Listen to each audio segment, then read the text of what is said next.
O cenário é mais do que interessante. Enquanto o Papa sul-americano, com áreas de esquerdista, defensor de uma teologia liberal, descrente da historicidade de Adão e Eva e defensor do domingo como dia de descanso, conquista o coração da maior nação protestante do mundo, que deveria estar na vanguarda da defesa dos princípios bíblicos sobre os quais foi fundada, Ben Carson, o presidenciável candidato republicano adventista, guardador do sábado, vem sendo debochado por justamente defender a Bíblia e o criacionismo. O site The Week traz a provocativa chamada "Como Ben Carson pode ser ao mesmo tempo inteligente e tão espetacularmente estúpido?" E o site da MSNBC não deixou por menos. Publicou a matéria com o título "Ben Carson argumentou que a evolução foi incentivada por Satanás." A matéria do The Week mostra a estranheza com o fato de Carson ter estudado medicina numa das melhores universidades do mundo e ainda assim defender a visão criacionista. E depois comenta, abre aspas, "Há milhões de pessoas no mundo que acreditam fervorosamente em um poder divino, mas que também reconhecem a verdade da evolução." A Igreja Católica, por exemplo, é bastante clara em que não há nada de incompatível entre sua teologia e a evolução. Fecha aspas. Depois dizem que o estranho sobre Carson é o fato de ele ter sido treinado em ciência, mas suas crenças religiosas terem no tornado incapaz de olhar objetivamente para qualquer área científica.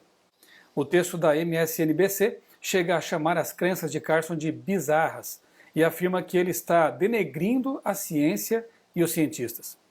No dia 20 foi a revista Newsweek que destacou a fé do neurocirurgião.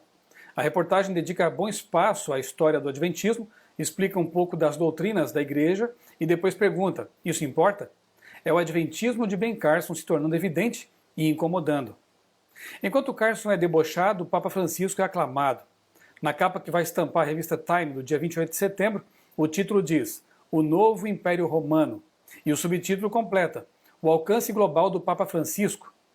Ontem o chefe da Igreja Católica discursou na Casa Branca e disse, abre aspas, "A mudança climática é um problema que não podemos deixar para as gerações futuras. Estamos em um momento crítico. Estamos a tempo de fazer a mudança de que necessitamos, de criar um mundo sustentável." Fecha aspas. Francisco tem pressa. Antes da fala do Papa, o presidente Barack Obama chegou a compará-lo a Jesus Cristo, abre aspas. "Creio que a emoção que sua visita gera é não apenas por seu papel como Papa, mas por suas qualidades únicas como pessoa. Em sua humildade, sua aceitação da humildade, na amabilidade de suas palavras e na generosidade de seu espírito vemos um exemplo vivo dos ensinamentos de Jesus. Um líder cuja autoridade moral não apenas chega por meio de suas palavras, mas também por meio de seus atos." Fecha aspas. Dias antes de sua ida aos Estados Unidos, Francisco havia dito que a mudança climática é real e perigosa. É necessário um novo sistema de governo global para lidar com essa ameaça sem precedentes. Essa nova autoridade política seria responsável pela redução da poluição e o desenvolvimento de países e regiões pobres. Fecha aspas. Hoje o Papa discursou no Congresso norte-americano, o primeiro pontífice católico a fazer isso. Pouco antes de ele se dirigir às autoridades, uma multidão se aglomerava em frente ao prédio. Uma jornalista da CNN chegou a dizer, "Nunca vi Washington assim." Diante dos congressistas, dos membros da Suprema Corte e outras autoridades, o Papa voltou a atacar o fundamentalismo. Ele disse, abre aspas, "Sabemos que nenhuma religião está imune a formas de delírio ou extremismo ideológico.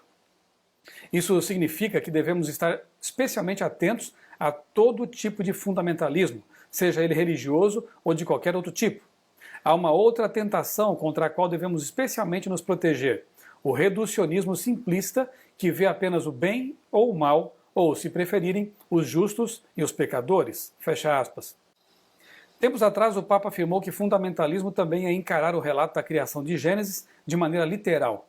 Isso também seria delírio ideológico?